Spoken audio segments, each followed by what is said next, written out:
Assalamualaikum warahmatullahi wabarakatuh. Perkenalkan, nama saya Muhammad Dimas Gardawi, nomor absen 17. Saya akan menjelaskan tentang latar belakang Komisi Tiga Negara atau dikenal KTN. KTN Komisi Tiga Negara dikenal sebagai komisi terbaik yang dibentuk oleh PBB pada 26 Agustus 1947. Komisi Tiga Negara dibentuk agar menengahi konflik yang terjadi antara Indonesia dan Belanda. Pada agresi militer Belanda, ada 3 negara yang jadi anggota dalam Komisi Tiga Negara, yaitu Amerika Serikat, Belgia, dan Australia. Pada masa agresi militer Belanda Belanda satu, Indonesia dan Belanda masih berseteru karena Belanda masih menyerang untuk menguasai Indonesia. Masalah agresi militer Belanda antara Indonesia dan Belanda yang tak kunjungi usai pemerintah Indonesia lalu mengundang Menteri Luar Negeri Australia, yaitu Herbert Fairfax, untuk menyelesaikan. Saat itu Australia jadi salah satu negara yang sudah merdeka dan kuat dalam bidang militer.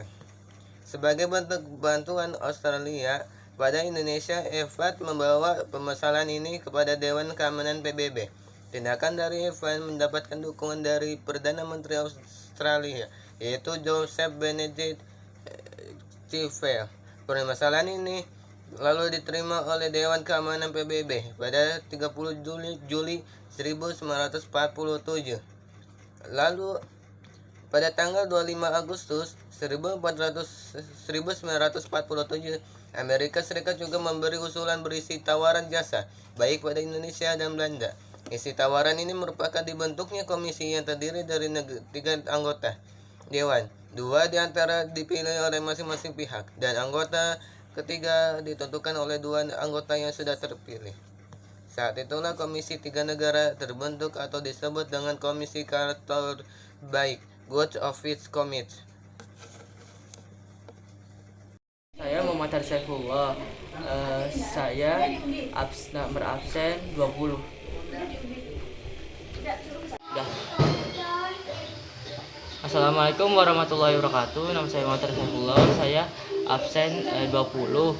Saya ingin menjelaskan tentang materi dalam perjanjian Komisi Tiga Negara atau KTN. Komisi yang dibentuk Dewan Keamanan PBB pada 26 Agustus 1947. KTN memiliki satu pokok, yaitu sebagai suatu penengah konflik antara Indonesia dan Belanda dalam agresi militer yang terjadinya pada Juli 1947. Habis itu ada hasil dari dalam perjanjian tersebut. Hasil dari KTN dapat mempertemukan wakil Belanda dan RI di meja perundingan, yaitu di kapal Renville di USA yang berlabuh di Tanjung Priok pada Desember 1947 sampai 17 Januari 1948. Deklarasi Indonesia dipimpin oleh Amir Saifuddin dan Belanda dipimpin oleh Abdul Qadir Midjo Atmojo. KTN ini sebagai penengah dalam perundingan tersebut. Assalamualaikum warahmatullahi wabarakatuh. Perkenalkan, nama saya Caya Diba dari kelas 11 IPS 2 nomor absen 6. Di sini saya akan menyebutkan dampak Komisi Tiga Negara. Yang pertama itu ada mempertemukan Belanda dan Indonesia dalam perjanjian Revenley. Yang kedua itu mengembalikan para pemimpin di Indonesia yang ditahan Belanda di Bangka. Yang ketiga, membantu proses terjadinya perjanjian Royan pada 14 April 1949. Yang keempat, nama KTN berubah jadi UNC atau Anti-National Commission for Indonesia. Yang kelima itu ada UNC dipimpin oleh Mark Corhan dari Amerika Serikat dan dibantu oleh Chris Haley dari Australia dan Hermans dari Belgia. Yang keenam itu ikut serta dalam rapat gabungan komisi militer pada 1 Agustus 1949 dan menghentikan permusuhan.